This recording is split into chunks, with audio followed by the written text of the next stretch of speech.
wanted to give some more explanation for finding the rate of change on a variable rate of change. So this is not a constant, just to kind of give some more, I hope, um, explanation here.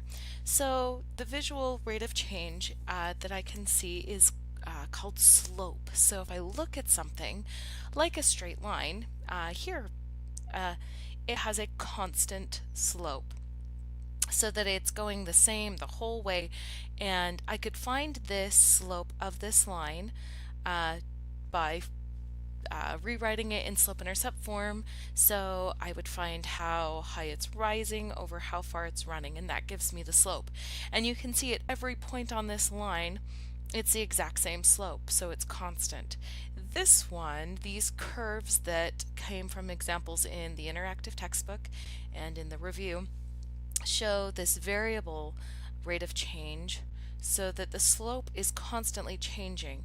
Now, because a line gives a really great definition of what a slope looks like, what we do in other classes, like don't get scared, I'm going to use the word calculus, they talk about rate of change, but they talk about it using a line, and I like the visual better when I'm looking at something like this. So typically to find a slope we need 2 points because that kind of gives us the direction, but you are being asked to find the slope at specific points in the exam or the exam review. So I'm going to demonstrate this by what I prefer using a line. So because I said we kind of need 2 points to look at, and you'll be asked in your homework to find that between 2 points. Actually, in this one, in your textbook, sorry, it asks where is the best constant rate of change, meaning where does it look most like a line in between what 2 points, but they give you between 2 points. Here, oh no, that's the information for this one, I'm sorry. So I think it is in your Maple TA, it asks you to find it between 2 points. What's the best constant rate of change? Or when does it look most like a line between these 2 points? Because you're being asked on the exam review to find it at only 1 point, the best way to think about it is if I have 2 points that are on either side of C, here, here, and we're getting really close and close and close, and drawing a line through them as close as possible until those 2 lines come, or those 2 points come as close as possible to C, and you draw a line. It's called a tangent line.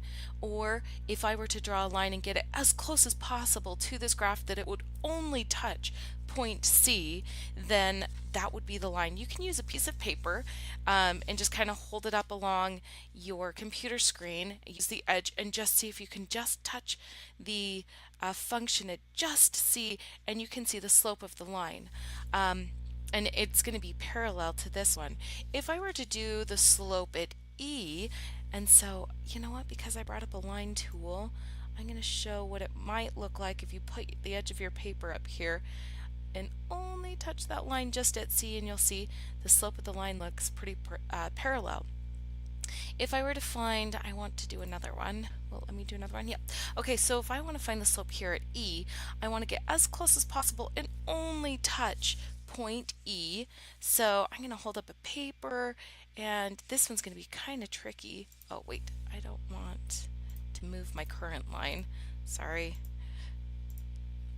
I want to make another one. Insert another line to show I want to be only touching at E, so I think it's going to be pretty close to that. And you can see the slope of this line is actually much more, it increases much more, so it has a higher rise over run. It is not parallel to this one, so it's a very different slope, much higher. They're both positive still, rising to the right. They're not going down. In fact, none of these will be going down, but that kind of helps you visualize what the slope looks like at just one single point. I hope that was helpful, considering we have some questions that I don't think gave enough scaffolding for that in your exam review.